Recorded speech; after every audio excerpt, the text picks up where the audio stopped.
Chapter 396, Great White Brotherhood. After returning to the real world, Force sat at her desk and lost herself in thought about the Abraham family for a while. She had a whole new understanding of the few words mentioned in the mysticism notebook she had. So that's how it is. It's no wonder Mrs. Alyssa didn't wish to inform Mr. Lawrence of her and her husband's death. Now that I think about it, the Abraham family is really pitiful and sad. Force muttered a few sentences to herself before rummaging and taking out sights in the spirit world from a pile of ordinary books, in preparation to copy the first and second chapters. For this she entered cogitation and adjusted her breathing in order to be in her optimal condition. Otherwise, just copying the contents of sights in the spirit world would bring her mania and confusion. The words clearly didn't have any spirituality, but once they were combined together to describe those ridiculous scenes, it was as if they had the ability to affect her emotions. I need to take a 5-minute break after every 5 minutes of copying it. I don't want to lose control because of this. Force took out her small, intrinsic pocket watch and placed it diagonally in front of her desk. In the Berg household in the City of Silver, Derek woke up as a flash of lightning, which illuminated everything flashed in his eyes. He looked around, but he didn't feel like he was being monitored. But the hanged man's precise description of the prior events, through reasoning and his deep confidence, convinced him that his conjecture was correct, and that there had to be one or more beyonders with particular powers that were secretly monitoring him at that very moment. Besides, Mr. Fool didn't deny it. Derek got out of bed and stretched his body like he usually did. During this process, the analysis and suggestions that the hanged man had given him rapidly surfaced in his mind. Up till now, no one has come looking for you or has chosen to throw you into the dungeons. That's enough to tell us that your chief and the other elders of the 6-member council are still leaning towards observing. They wish to find a way of evacuating the entire City of Silver out of the Forsaken Land through Amon, the first person they've encountered in more than 2,000 years. So, if you don't do anything out of line, they definitely wouldn't arouse you so that Amon wouldn't notice anything amiss. As such, their surveillance wouldn't be too close, physically. At least, not when you're awake. And because of this, they probably didn't discover that you've already coughed out that worm of time. Their subsequent reactions are enough to indirectly prove this. Similarly, they should only be able to observe what kind of ritual you held, but they won't be able to figure out who you're praying to. If it were me, I would definitely suspect that it was related to Amon. Due to the above reasons, you can openly hold the bestowment ritual. After all of this, you can push the blame onto Amon. Of course, you have to pretend to be sufficiently cautious and careful.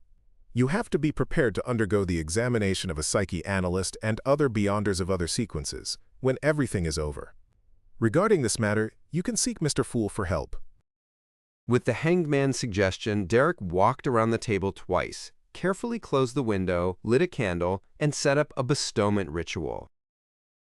Above the gray fog, within the towering, ancient palace, Klein was staring idly at the stone pillars that supported the dome, feeling that the building he had willed resembled an Athens temple. Is it because of my own subconscious? His thoughts wandered. At that moment, the dark red star corresponding to the sun began to emit light, and it quickly dispersed the ripples to form an illusory and mysterious door. Above the gray fog, a small amount of power was stirred up as it flowed like water. Upon hearing the stacked pleas, Klein lowered his head and looked at the all-black eye placed in front of him. Let's hope Little Son doesn't lose this. Otherwise, Mr. World would have to be gloriously sacrificed. It was precisely because he had the all-black eye that Klein, who wasn't a marionettist, could secretly control the world as a fake person, allowing him to act as if he was made of flesh and blood. Once the item was lost, he would have to let the world die to prevent the magic from getting exposed. While sighing, Klein emanated his spirituality, stirring the power of the fog into flowing towards the illusory door, forcefully pushing it open slightly and stabilizing the transmission channel. Soon after, he placed the all-black eye into an iron box and threw it into the gap of the mysterious door. He casually said, Do not touch the item inside. After doing all this, he didn't stay any longer, because he knew that little son wouldn't be able to find an opportunity to take action that quickly, and he was unsure when Miss Magician would be able to finish copying the 2 chapters of Sights in the spirit world. Relaxing his spirituality, Klein's figure disappeared from the space above the gray fog. In the Berg household in the City of Silver. As soon as Derek saw an iron-black box on the altar, he heard Mr. Fool's familiar voice. Do not touch the item inside. Do not touch. Derek made a note of this reminder and decided to carry it out to a T. After thanking the Fool and Mr. World and ending the bestowment ritual, he opened the box with extraordinary care and examined the contents. It was a completely black eye without a pupil. Just looking at it threw his mind into chaos, and his thoughts became sluggish. Faint, indistinct, and seemingly crazy ravings sounded in his ears. After a sudden shiver ran through his body, Derek closed the lid of the iron box, picked up a silver dagger, and completely sealed the iron box with a wall of spirituality. Then he put the iron box into a secret pocket on the inside of his clothes, fixed the axe of Hurricane in place, and left the room, heading straight for the training field. The exploratory team members were still under the disguised quarantine. However, Derek had no plans to take action today. He carefully followed Mr. Hanged Man's instructions and planned to observe the situation first and patiently wait for an opportunity. Of course, if there was a good opportunity, he would have to act decisively. Upon entering the training field, Derek circled around the exploratory team's area and saw that they were gathered in groups of 2 or 3, whispering to each other, but once they noticed that someone was watching, they would immediately stop and stand there in silence. At times, they would take a few steps, like zombies that had just crawled out of the darkness. What would they do if I remove the wall of spirituality now and allow them to sense the feelings emanated by Mr. World's item? Will they turn their heads at the same time to look at me? Derek imagined the scene of everyone turning their heads and looking at him with cold and emotionless eyes, and he felt a baffling, indescribable fear. He drew a breath and told himself to be patient, to wait, and not to panic. City of Silver. At the top of the spire, in a room that belonged to the chief, Demon Hunter Colin Iliad, who was resting his mind with his eyes closed, looked towards a dark corner. A human figure stood up from the ground with a twisted posture. It swayed slightly and said with a voice that sounded like metal abrasions, Your Excellency, Derek Berg has held another ritual. According to my observation, it's likely to be a bestowment request ritual. It's very similar to the sacrificial rituals we usually hold, but what's different is that he received a response and was given an iron-black box. I couldn't exactly see what was inside, but it gave me a very evil and dangerous feeling. At this point, the shadow urgently pleaded, Your Excellency, it's definitely directed by that mysterious person. We have to take action and not let this continue unheeded. Otherwise, Derek Berg will summon an evil god or a similar existence sooner or later, destroying the entire City of Silver. Colin's expression became unusually grave. He stood up and slowly paced up and down, saying, Let's wait a little longer. Up till now, we still haven't figured out the purpose of that mysterious person who called himself Amon. We don't understand why he only sent one avatar to the City of Silver after discovering it, as well as the goal of patiently staying in the underground dungeons for 42 years. If his intention is solely to destroy us, he wouldn't have done such incomprehensible actions. Just wait a little longer. This might be our hidden hope. The hope for us in surviving the apocalypse when it comes. Just as he finished his sentence, a bolt of lightning flashed past the window, illuminating the pitch-black sky and the gloomy room. When it was almost evening, Klein finally received Miss Magician's prayer and obtained the first 2 chapters of Sights in the spirit world through the sacrificial ritual. When he sat in the seat that belonged to the Fool, he leisurely flipped through the copied notebook, and he read them, line by line. He was stunned to find himself turning increasingly irritable. What's happening? Those words clearly don't contain any spirituality, and the paper is ordinary as well. It couldn't be a sealed artifact, so how can it affect my state of mind? Furthermore, I'm above the gray fog, a fog that can even sever the influence of a true god. Klein frowned, leaned back, and carefully recalled the information in the Book of Secrets which had similar phenomena. Not long after, he roughly understood the reason. When certain existences were described in detail, even if it was written in text form, it would still affect the reader's thoughts and psyche. Amongst them, the scariest were records related to true gods. A book explaining a particular god in detail would cause every reader to go crazy or even distort their ideologies.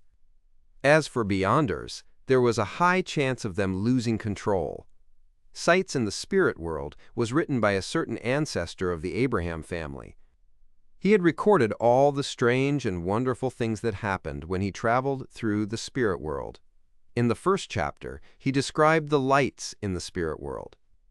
He believed that the 7 rays of pure light of different colors contained the limitless knowledge of different domains, and that no matter where the travelers were in the spirit world, they would be able to see them blanketing higher elevations.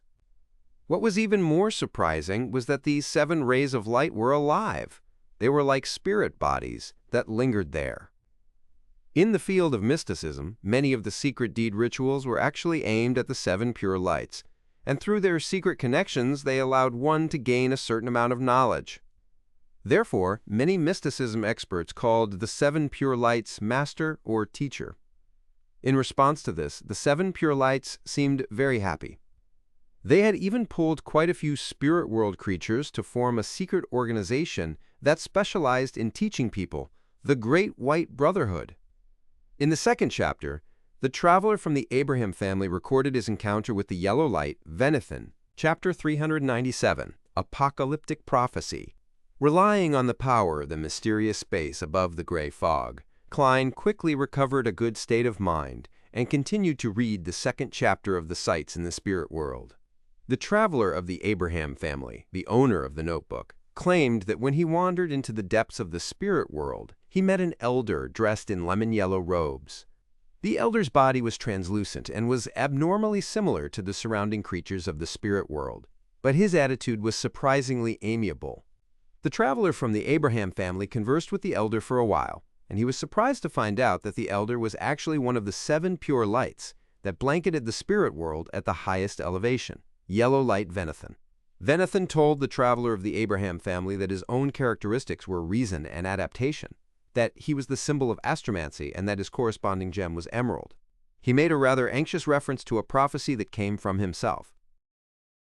Casting one's gaze from the cosmos, the lands shatter.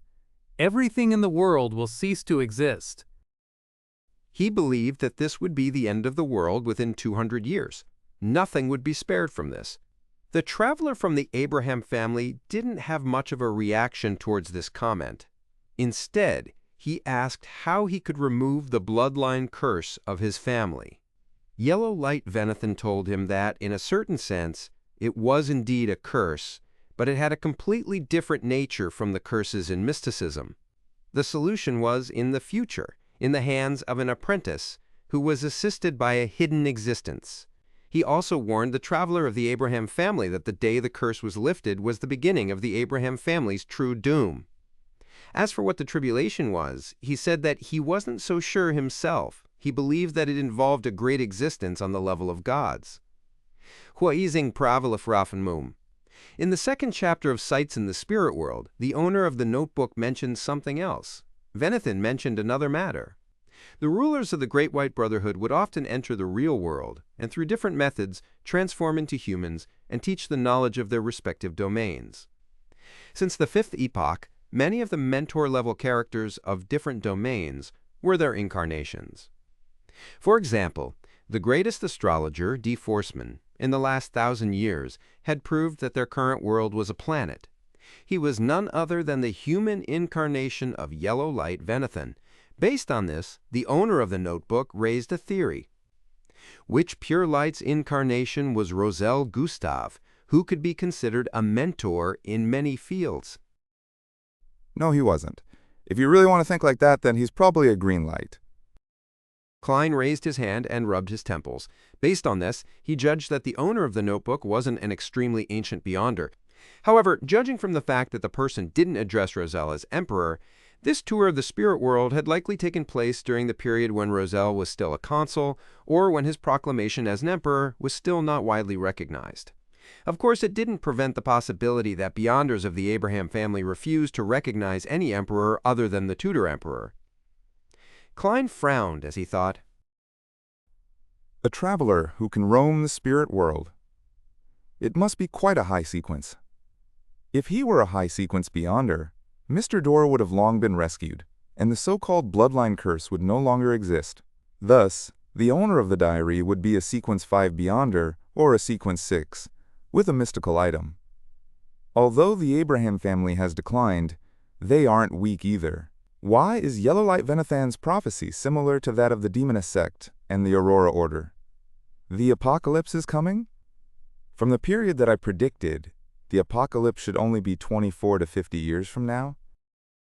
Roselle became consul in 1173, and it was currently November 1349, 176 years away, and Yellow Light Venathan had predicted back then that it would be within 200 years.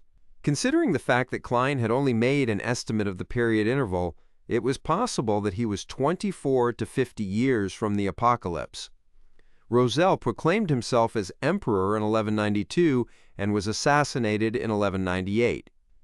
Although the first 2 chapters of Sights in the Spirit World didn't provide any practical knowledge, it had thoroughly opened up his sights, allowing him to understand the situation of the spirit world to a certain extent, as well as the existence of the 7 pure lights and the Great White Brotherhood. So, when advancing, the pure lights, seen at extremely high elevations, after transforming into a spirit body state and holding the corresponding ritual, are the pure lights of the spirit world. Furthermore, they are alive with their own thoughts. How miraculous! The first 2 chapters of Sights in the Spirit World aren't completely lacking practical knowledge. At the very least, I know that Yellow Light's real name is Venathan, and that his corresponding gem is Emerald. I gotta learn a lot of detailed information, and I can use this to design secret deed rituals that point towards him. But for the time being, it wouldn't be of much use. Klein thought for a moment. Then he closed the copied notebook and returned to the real world. He had more important things to do instead of communicating with Yellow Light Venathan. Klein took out a piece of paper, raised his pen, and wrote a letter to the inventor, Leopard, asking what stage of the patent approval process the bicycle was, why it hadn't been successful, and if he needed a lawyer to help him. With the establishment of the magician's principles, the thorough digestion of the potion wouldn't take him more than 2 months, and he had to save up as quickly as possible for the corresponding costs of the Beyonder ingredients that are needed for him to advance to a faceless. Of these, the son might be able to offer 1 item for free because of the all-black eye, but the other item required Klein to figure it out for himself. As far as he knew, the corresponding Beyonder ingredients for Sequence 6 were all over 1,500 pounds, and were typically in a situation where demand stripped supply. In addition to the 2 main ingredients, the supplementary ingredients included the blood of a 1,000-faced hunter and the hair from a deep-sea naga. These 2 items were extremely rare and rich in spirituality, making them expensive. Earning money really is difficult, but spending it is easy. If only I could sell the werewolf and interrogator Beyonder characteristics. I can't even waste a single penny or solely. Klein sealed the envelope and adhered a stamp on it. He knew how much he had without even needing to count. 624 pounds in notes and 5 one-pound gold coins, plus 7 solely notes and some copper pennies. Right. Miss Magician will pay 600 pounds for the Sheriff Beyonder characteristic meant for Mizio. I hope they can raise the money as soon as possible. Klein silently cheered the 2 ladies on. Shio widened her eyes as she delivered a barrage of questions. You're telling me that a Beyonder circle you recently joined has both Beyonder ingredients of the Sheriff potion, and the price is very reasonable. 600 pounds for all of it? She had just come back from Eastborough to find out who had recently been keeping tabs on Kapim. What Force said was entirely the truth. Yes, he's a very reputable seller. The only problem is that the verification process for joining is very strict, so I won't be able to rope you in for a short period of time. Zio didn't suspect her friend, but she took 2 excited steps forward. That's great. Suddenly, her expression sank. But I don't have enough money. The corners of Force's lips twitched as she asked. How much do you have now? Co scratched her short blonde hair. Counting the 30-pound deposit received from this job, a total of 310 pounds, so I'm still short of half. Let me think. Let me think of where I can borrow 300 pounds. The bank won't give a bounty hunter like me a loan, and those usuries have way too much interest. Perhaps Miss Audrey? She had heard from her friend that she had recently bought the Trickmaster potion recipe for 450 pounds, so she had no intention of borrowing money from Fours. Fours couldn't help but sigh. Why are we all so poor? Miss Audrey rarely comes out these days. She seems to be busy with other things, and borrowing money from her isn't always a timely thing to do. We can try Viscount Glaint first. If it's too late, then I'll help you pay for the rest. I have 430 pounds, that's enough. Co blinked her eyes and suddenly lowered her head. She said in a heavy voice, Fours, you're the best. When I advance to sheriff, I'll earn even more money. Fours smiled and shook her head. So why don't you do the cleaning today? How about that? City of Silver. Derek left the training field and returned home. He had just inquired about when the exploratory team members would be released from quarantine, and he had received the answer. When the lightning calms today.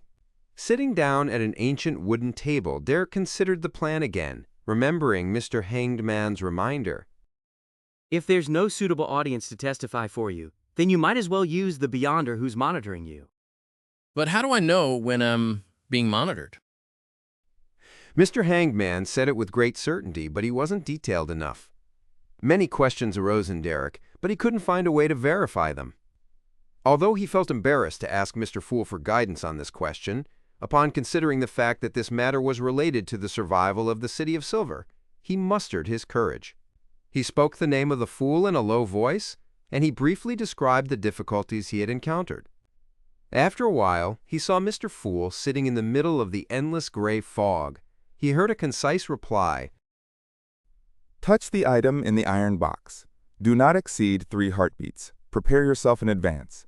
Pay attention to the origins of the black lines. That simple? Derek thanked Mr. Fool in pleasant surprise. He adjusted his posture and quietly put his hand into the inside pocket of his clothes. As the wall of spirituality was lifted, Derek's fingers pushed open the iron box and carefully probed inside. Suddenly he touched an ice-cold item, and the black illusory lines appeared in front of his eyes. At the same time, his mind buzzed, as if an illusory roar was tearing through his ears. Derek's body convulsed, and tears and snot streamed down his face due to the pain. He almost forgot what he had to do, but fortunately, in the limits of his vision, he saw the illusory black lines converge. In that dark corner, there appeared to be a shadow. Derek withdrew his hand at once, as though he had touched a red-hot soldering iron. He collapsed to the ground and began to twitch as if he had been struck by lightning. His mouth couldn't close at all, and saliva constantly dripped from it. It took nearly 1 minute for Derek to recover, close the box again, and seal it with a wall of spirituality.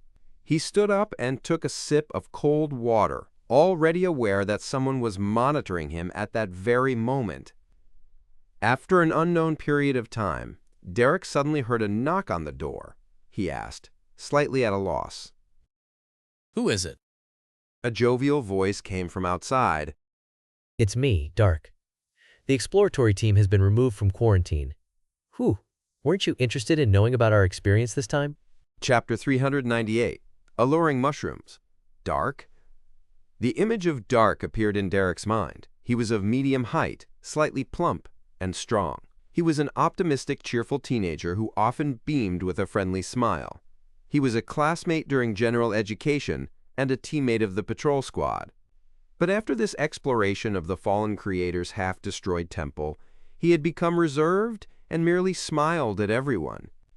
Once he recalled Dark Regents' changes, Derek couldn't help but quiver as he felt a chill down his spine. Why did he suddenly come looking for me? Shouldn't he be heading home after being removed from quarantine?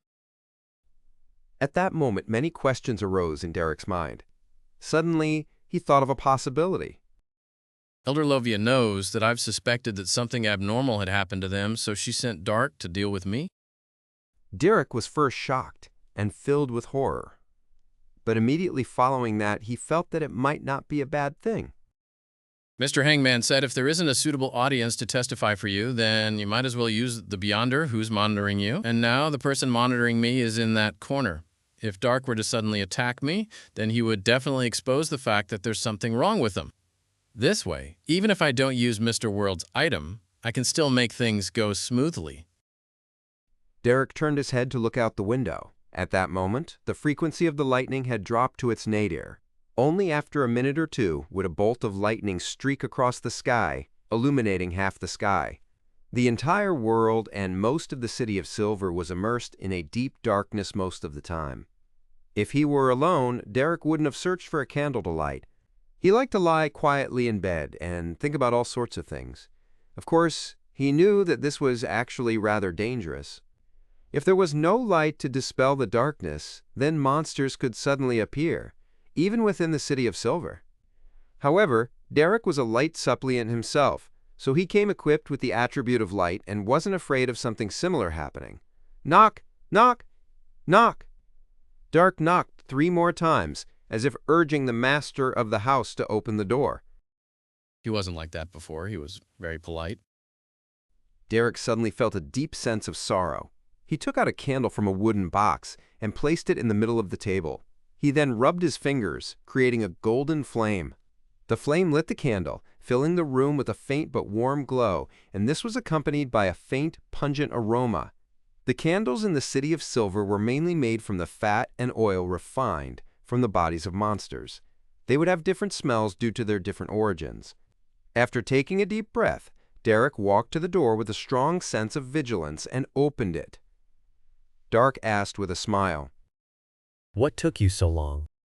I was looking for candles. Derek replied. He didn't dare to leave his back to the other party, and he chose to walk side by side with Dark. With his classmate and teammate, he walked back to the table and took their respective seats. Dark asked with a smile as he removed a small cloth bag from his waist. Do you want to try some of these recently dried doom fruits? Doom fruits were one of the very rare snacks in the City of Silver. It came from a plant called the doom bloodvine, a type of organism that didn't need light to grow. It grew by absorbing the nutrients from rotten corpses. It had a tendency to attack and was considered quite a common weak monster. Every doom bloodvine had many thumb-sized black fruits, which could be eaten directly. They were crispy and sweet, but they were unable to fill one's stomach and didn't provide the necessary nutrients. They could only be used as a daily snack. The merit points received from a single patrol could be exchanged for several large bags of them. No, there's no need. Derek shook his head cautiously. Dark poured out a pile of black fruit from the bag, picked one up, and popped it into his mouth before noisily munching on it. All right then. Derek thought for a moment and took the initiative to ask, Do you encounter any monsters in the underground area of the temple? Dark stopped chewing and answered with a smile. There were quite a few of them, but they weren't that powerful. They were easily eliminated by us. That place was destroyed for a long time, so the powerful monsters probably left a long time ago. He paused for a second. Then he said, with the corners of his mouth curled, We found some strange plants at the bottom of the temple. They looked like mushrooms in the general knowledge class. They were especially bright and looked very appetizing. It's been confirmed that they're edible. They can bring about an enhancement in one's spirituality and strengthen one's body. If it's combined with roasted monsters, then it will emit an unimaginable fragrance. As he said that, he took out a palm-sized, mushroom-shaped object from another small cloth bag. The stem was milky white, and the cap was bright crystalline red. It was also dotted with dark golden spots. The mere sight of the plant made Derek gulp a mouthful of saliva, as though he had been starving for days. Under the illumination of the dim candlelight, the beautiful mushroom-shaped object had an alluring luster that whet his appetite in an irresistible fashion. Dark smiled warmly. Here's one for you. Derek almost took action immediately as he picked up the mushroom-shaped plant to stuff it into his mouth, but in the end, he forced himself to open his mouth and say, Okay, I'll give it a try tomorrow. Dark didn't say anything else. He pushed the mushroom in front of Derek and continued to eat his doom fruits. With great difficulty, Derek moved his gaze away from the mushroom and asked, Did you make any discoveries on this expedition? Dark paused his snack eating and held a black doom fruit, replying extremely seriously, Yes, we found a lot of murals, a continuous series of murals. Do you remember that statue in the temple? Yes. Derek shot a glance at the mushroom and nodded.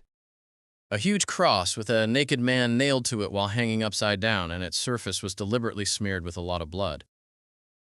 Dark fiddled with the doom fruit in his hand and said, The newly discovered murals tell us that the builders of the temple believed that the statue represented the Lord who created everything, the omnipotent and omniscient God. They believed that the Lord didn't abandon this land, but instead helped us shoulder the vast majority of our sins when the cataclysm came, thus turning from an upright position to upside down, from walking freely to being nailed to the cross and bleeding in our stead. God's grace knows no bounds. We are not the abandoned, but instead the beloved chosen ones. Without the Lord bearing our sins and shedding blood in our stead, the city of silver would have been destroyed long ago. Humans would have long ceased to exist. But in the outside world, in the Lowen Kingdom, where Mr. Hangman, Miss Justice, and the others are located, there are no curses, no extreme darkness, no monsters lurking in darkness.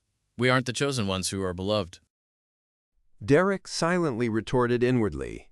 Dark went on, describing the murals under the temple and speaking of his speculations. If that's true, then we just need to change the symbols and the corresponding honorific name during a ritual, and we can receive the Lord's response again.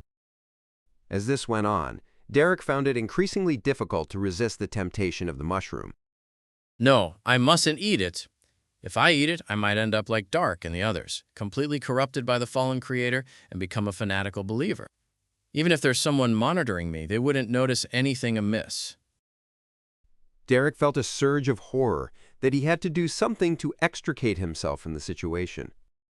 Chase Dark away and return the mushroom to him? However, this is equivalent to giving up on this opportunity. Derek's gaze automatically fell on the yellow candle flame that was burning quietly. He quickly went through the plan he had discussed with Mr. Hanged Man and calmly stood up. I'll get you a glass of water. Dark nodded as he threw the black thumb-sized doom fruit into his mouth, munching at it noisily. While Derek poured the water, he deliberately slowed down his actions, lowered his head, and recited the honorific name of Mr. Fool.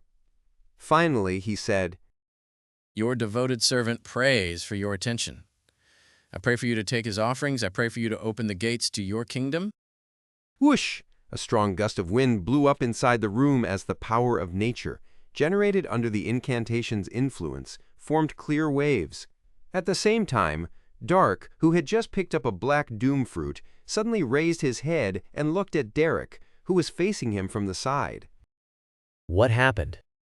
Without answering him, Derek held one hand over the axe of Hurricane and stuffed the other into his secret pocket, removing the wall of spirituality on the exterior of the iron box. Derek cast an exceptionally guarded gaze at Dark, only to see the expression of his classmate and teammate darken as bright red traces appeared in his blue eyes.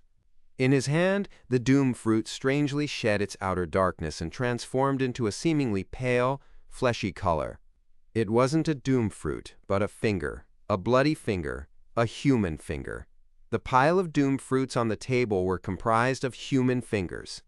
The brightly colored mushroom had also changed its appearance. It was no longer as beautiful, and it no longer flowed with an appetizing luster. It was a blood-stained scalp with short black hair. Staring at Derek, Dark opened his mouth, his voice cold and adrift. What were you doing? Backland, 15 Minsk Street. As soon as Klein, who had crawled into the warm world under his quilt, heard what sounded like a prayer from Little Son, he struggled to get out of bed and conjured a wall of spirituality. He then took 4 steps counterclockwise and went above the gray fog. Seated in the seat that belonged to the fool, he didn't hurry to examine Little Sun's request. Instead, he made the Black Emperor card, paper figurines, and other items appear in front of him on the long bronze table in a neatly arranged order.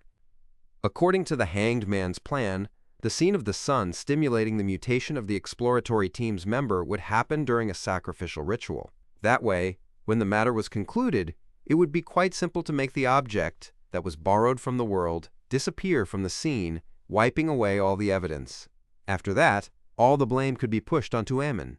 As for Mr. Fool, Klein had agreed to Little Sun's request to simplify the ritual in an uncaring manner. All that was needed to be done were the key steps. At this point, he was waiting for the prelude to the ritual to be completed so that he could respond. Chapter 399, The Corrupted. In the Berg household in the City of Silver. Looking at the blood-stained scalp, Derek suddenly recalled what it previously looked like. It was a beautiful and alluring mushroom, one that he almost couldn't control himself from swallowing. The doom fruits that Dark had shared with him and produced crisp, crunchy sounds when they were bitten into were actually bloody pieces of human fingers with slightly pale skin.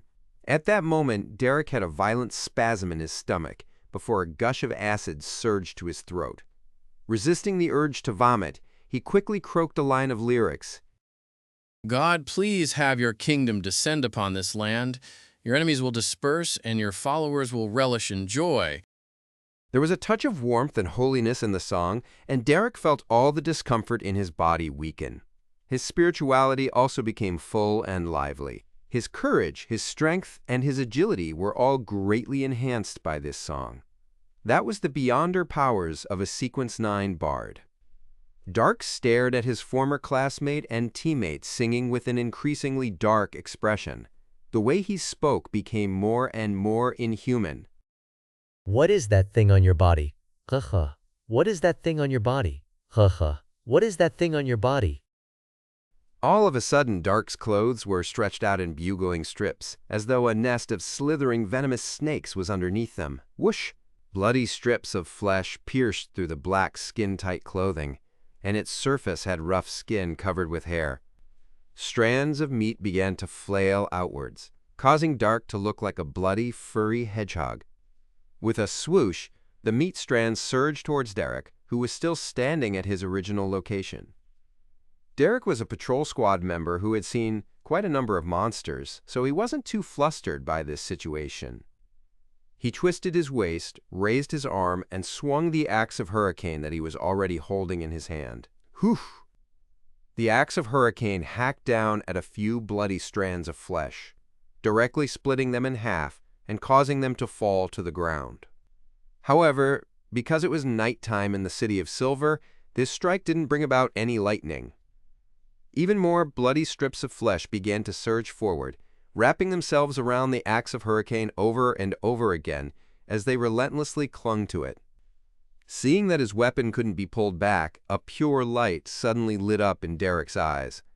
It was as if two small suns had descended into the room, and his other hand was holding something close to his mouth and nose, as if he was praying. Without a sound, a fiery pillar of pure light descended from the sky, striking the bloody flesh that was wound up into a ball. Dark let out an uncontrollable scream, and many bloody strips of flesh fell to the ground, charred black. They squirmed, struggling as if they were alive.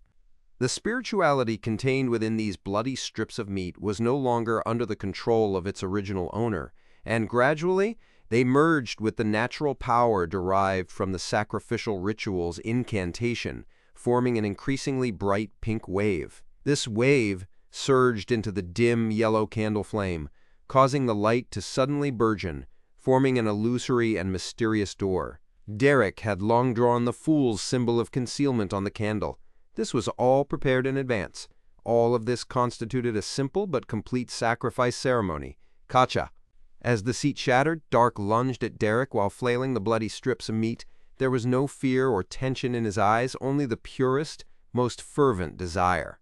At this moment, Klein, who was above the fog, responded.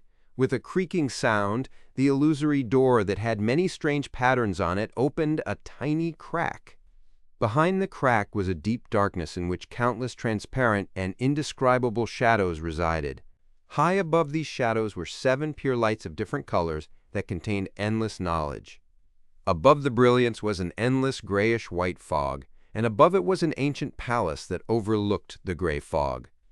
Suddenly, a shadow leaped out from a dark corner, covering Dark, who was closest to him. Dark's flailing strips of bloody meat were all wrapped up by pitch-black, viscous liquid as he seemed to turn into a cat who had entered an opaque bag. The shadow didn't stop, and it quickly extended across the ground, rushing towards Derek, who had already dodged to another location, and shouted sternly, Stop! What are you trying to do? As an observer, his original plan was to watch from the sidelines and record the corresponding anomalies. He would only take action to stop the 2 strange parties when the situation became unmanageable. But when he saw the illusory door covered with strange symbols open up with a crack, he felt intimidated by the deep, mysterious, distant, and majestic scene inside. He instinctively believed that this was related to a terrifying evil god, so he could only take hasty actions, giving orders in an attempt to forcefully interrupt Derek's attempts at performing a sacrifice to that being. However, Derek had already chosen his location to be as far from the shadow as possible. Therefore, to stop the boy who was possessed by the mysterious Amon, the shadow observer had to bypass or take down Dark Regents first. However, his choice was the latter. Because of the obvious abnormality with Dark, leaving his back to this being was an absolutely stupid move. Taking advantage of this opportunity, Derek took out the iron box from his concealed pocket and threw it towards the illusory door conjured by the candle flame, towards the crack that presented a magical scene.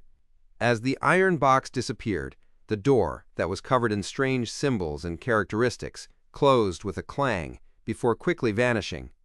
At this moment, Derek remembered Mr. Hangman's words, and he deliberately warped his facial muscles and savagely moved towards the shadow.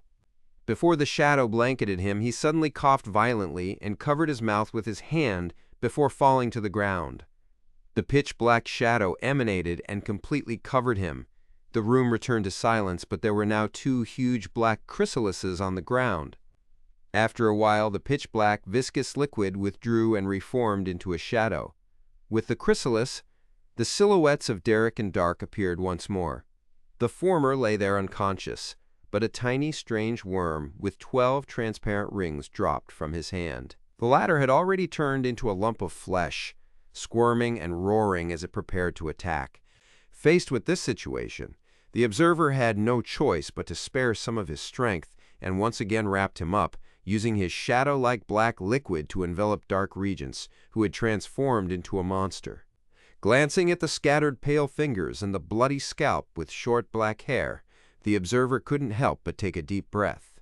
Using his Beyonder powers to control the shadows outside, he created tidal waves to inform the chief inside the spire. Only after doing this did he carefully examine Derek's situation and saw the strange, translucent worm. The avatar that Amon hid in Derek's body is dead? As he recalled Dark's strangeness, the terrifying mutation in the mushroom and doom fruits, he began to have a rough idea of what had happened. Perhaps Amon was arch-enemies with the mastermind behind Dark's corruption. In order to foil the other party's ploy, Amon was willing to sacrifice his avatar.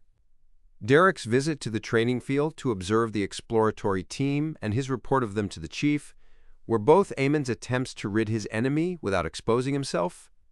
The mastermind behind Dark's corruption had noticed Derek's strangeness, so he sent Dark to take control of him. The bloody scalp and fingers were props to achieve his goal. As he thought of this, the monitor suddenly agreed with the chief's concern. The apocalypse, or an even greater disaster, was about to befall the City of Silver. That was why the City of Silver would repeatedly encounter so many strange events and mysterious existences that lurked deep in the darkness. Inside the chief's room at the spire, the shadow recounted everything that had happened. The grizzled, facially scarred Colin Iliad nodded gently after hearing the recount. Derek, or should I say Amon, had really prepared ahead of time. The candle with the symbol engraved on it, the evil object that can expose Dark's problem, and Derek's excuse of pouring water to whisper a prayer, as well as finally sending away the item in a sacrificial ritual. All of this indicates that the entire situation developed according to his plan. 2 questions. 1. Who does the symbol representing concealment on the candle refer to, Amon himself or the god behind him? 2. Why is Amon willing to expose the exploratory team's abnormality at the cost of his avatar? Is it because he's arch-enemies with the mastermind? Then, why did he stay in the City of Silver for 42 years? Could it be that he foretold this matter ahead of time, which is why he specifically met with the exploratory team from 42 years ago and planted his avatar in them so as to foil the plans of that mastermind? He waited 42 years for that single moment? Upon hearing the chief's questions, the shadow observer suddenly said in enlightenment, Maybe that's how it is. Your Excellency, think about it. Why would Amon patiently wait for 42 years before making Udall lose control when Derek was imprisoned beside him? It's because the foretold time was approaching, and he was in desperate need to switch to a free person that he can latch onto so as to foil the plans of that mastermind. Indeed, we were only thinking about what was different with Derek, and we didn't pay attention to the timing. The shadow observer immediately said, Your Excellency, please immediately lock down all members of the exploratory team. They're definitely problematic. Also, Elder Lovia, she has a non-trivial possibility of also being corrupted. Colin frowned and said, Before you reported this matter to me, and even before Dark went out, Lovia came to me and told me that she suspects that the members of the exploratory team had been contaminated by something. She recommended that we secretly monitor them and, if necessary, have them guard Elder Hawick's inverted mausoleum. Hawick was the former chief of the City of Silver, and he had built himself a mausoleum. After that, he lived in that mausoleum, and his appearances began to slowly decrease. Finally, the doors were closed, impossible to open again. Elder Lovia had long mentioned of an abnormality. After receiving a positive answer, he muttered to himself, half doubtful and half relaxed, It's good that Elder Lovia doesn't have any problems. I've already sent people to lock down the members of the exploratory team, but we can't ignore any other possibilities. Chief Colin let out a sigh. Let Aflor come to me. I'll interrogate Derek Berg together with her. Chapter 400, The Growth of the Rookie. In a dark and sturdy room, Derek Berg, who had feigned unconsciousness, suddenly rolled to his feet. His axe of hurricane had already been taken away by someone and sent for inspection. Every pocket on him had also been emptied out, leaving nothing behind. Derek took a breath and looked around steadily. Suddenly, his eyes lit up with 2 sun-like beams, causing everything in the room to be reflected clearly in his eyes. The furniture here consisted of only a table and 2 chairs. Apart from these, there was also a stone-paved floor with strange patterns on it. A half-used candle was placed on the table. This was standard issue for rooms in the City of Silver, because monsters could suddenly appear if the darkness prevailed for too long. Without any hesitation, Derek sat down and reached for the candle. Then he broke the candle and divided it into 3 sections. One was 3/4 the length of the original piece, and the other 2 were halved from the remaining quarter. After Derek's modification, the 3 candlesticks' cores were completely exposed. Pah! He rubbed his fingers together, creating a golden flame that lit up the 3 candles. The 2 at the top represented Mr. Fool, and the remaining one symbolized Derek himself. After finishing his preparations, Derek didn't continue to burn the herbal powder according to the normal processes. Instead, he poured in the essential oil and leaned back, softly chanting the honorific name of the Fool, and quickly entered cogitation. He read it over and over again monotonously, as if he were hypnotizing himself. With the help of cogitation, Derek entered a strange state where his mind was in a deep sleep, and the spirituality was dispersing. He felt adrift, but also seemed to maintain a strange lucidity. His psyche kept dispersing upwards as it rose in height. Kesslin. This was artificial sleepwalking. Kesslin voix skies. Derek, with the permission of Mr. Fool, could simplify some of the unnecessary steps. Above the gray fog, within the towering ancient palace, Klein, who was fiddling with the all-black eye, suddenly saw the crimson star that symbolized little sun burgeon with light, condensing into a human shadow, and the power of the mysterious space was stirred a little. Upon seeing this, he couldn't help but feel relieved. This meant that Little Sun had already completed the relatively dangerous part of the operation, and he only needed to round up the situation. Klein didn't delay, and he immediately put down the all-black eye and picked up the Black Emperor card. He instantly rose in level and authority, forcing the stirred power in the gray fog to submit to him. Then he picked up a paper figurine, flicked his wrist, and threw it towards the crimson star corresponding to the sun. The paper figurine and the flowing power intertwined and quickly expanded into a gigantic angel with 12 pairs of pitch-black wings. The angel pierced through the crimson light and overlapped with the illusory figure of Little Sun. It silently combusted, turning into ashes in less than 1 second. At this point, Klein could no longer affect the situation of the City of Silver. As for whether his angel substitute could help Little Sun pass the subsequent inquiries and investigations, he lacked absolute confidence. He could only sigh inwardly. With what has to be done completed, and with all the hard work put in, all you can do is wait for fate's arrangement. Hopefully, it will be a good result. In a daze, Derek saw an angel descend before him with an aura that covered the heavens, wrapping him with 12 pairs of black wings. He suddenly came to his senses as 3 candles burned quietly in front of his eyes. After sincerely thanking Mr. Fool, Derek finished the ritual and extinguished the 2 candles which were part of the original quarter. Then he pulled them out and created a bright golden flame in his palm. Trip, trip, trip. The 2 candles quickly melted, dripping its wax onto the remaining candle or the area surrounding it. When the candle burnt away completely, there was only 1 candle left on the table. It was shorter than before, but it wasn't very obvious. It seemed like it had only been burning for a short time. After removing the remaining traces, Derek extinguished the last yellow-flamed candle. He sat up in silence, staring ahead. For a long time, he didn't do anything. He was worried that the 6-member council wouldn't react fast enough, allowing the exploratory team members to corrupt more residents of the City of Silver with mushrooms and doom fruits. He was afraid that the chief and the others would find additional clues elsewhere, thwarting all his preparations. He hated those outsiders who lurked in the depths of the darkness, constantly carrying strong malice, including Aemon and the fallen creator. He felt guilty that he had avoided the expedition without warning Dark and the rest, causing them to turn into corrupted monsters. He had painfully eliminated a classmate who could be considered a friend with his own hands. Although Derek didn't see Dark's ultimate end, he believed that a man who had transformed into that state was already no different from dead. Derek didn't know how long he waited while experiencing those mixed feelings. Midway, he even rekindled the candle. Finally, he heard the sound of the seal being removed and the door opening. Turning his head to look, he saw, with the aid of the dim yellow candlelight, a woman in a black skirt walk in. She had her hair tied up in a ponytail and it hung down to her vest. Derek subconsciously called out, Mach, Eyefloor. Eyefloor was a pretty woman, but she had wrinkles at the corners of her eyes.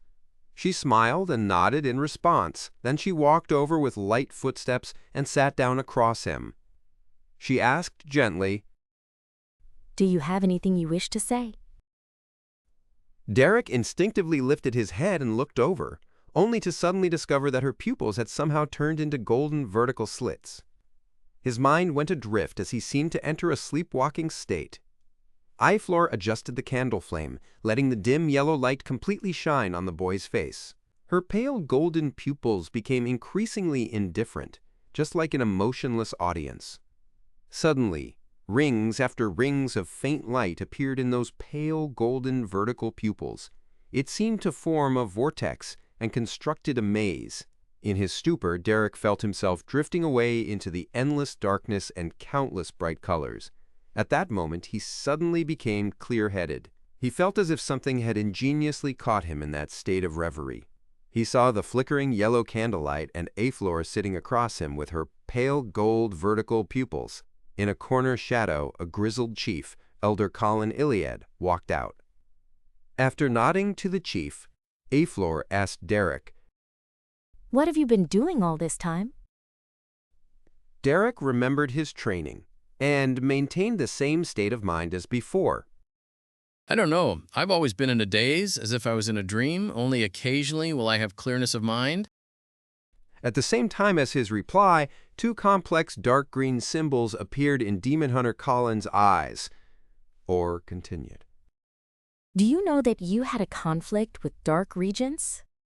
I only remember that we were fighting. I felt like I had seen a man hanging upside down on a cross and a man in a pointed hat and a crystal monocle. Yes, I saw him back at the dungeon. He had opened his mouth and spoke with a smile. Derek told a long story.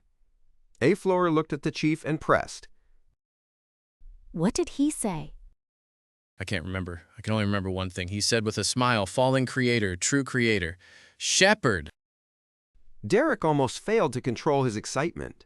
He had taken such a risk just to tell the chief the name of the fallen creator and that a shepherd was suspicious. Colin nodded slightly and whispered with a frown. The fallen creator. The true creator.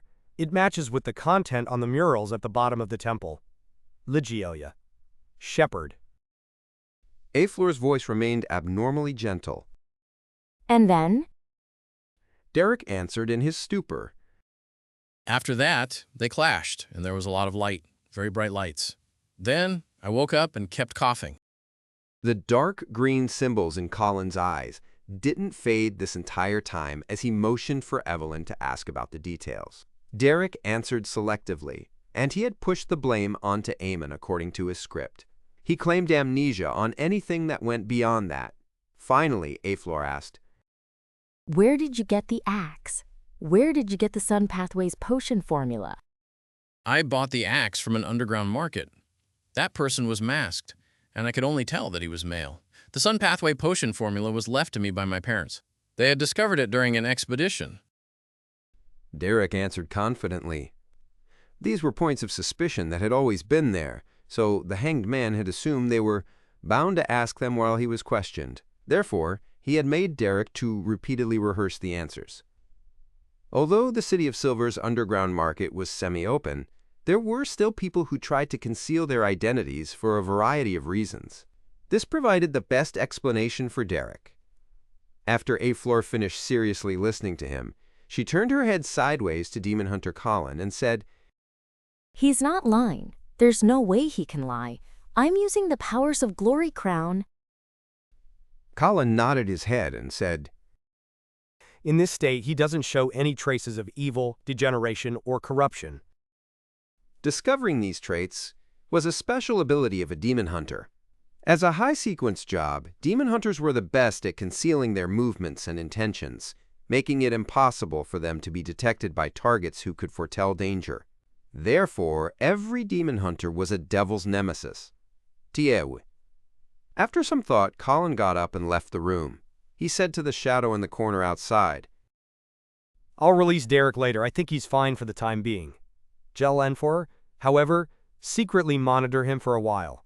If Eamon is able to produce 2 avatars, he might be able to create a third.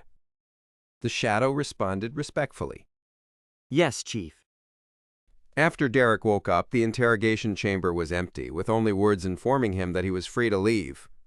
He secretly heaved a sigh of relief as he began walking out. While doing so, he thought of Mr. Hangman's advice. You can't relax just like that and end up careless. The secret surveillance will definitely continue for some time. Otherwise, your chief is lacking. Derek muttered to himself. Yes, I can't even recite the honorific name of Mr. Fool anymore for the time being. As he walked down the spiral staircase, he suddenly saw a familiar figure dressed in a purple-striped black robe. It was the beautiful shepherd Elder Lovia. Her pale gray eyes swept over Derek, and a gentle smile appeared on her face. Back in her room, with an indifferent expression, Lovia walked to the desk and unfolded a piece of parchment that was made from leather. Her left hand pinched the index finger of her right hand and snapped the tip of her finger. However, not a single drop of blood dripped. It was as if her blood had been gathered onto the surface of her finger. With this finger, she drew a complex symbol on the piece of paper. It was made up of a pupilless eye, which represented concealment, and the contorted lines, which represented change. After careful examination, she wrapped the finger with this piece of paper, stuffed it into her mouth, and bit on it noisily before swallowing it all. With only 4 fingers left, flesh and blood suddenly squirmed around the wound on her right palm. It quickly grew into a new index finger, one that looked slightly pale. She lowered her head, looked at her palm, and whispered a phrase. The fool?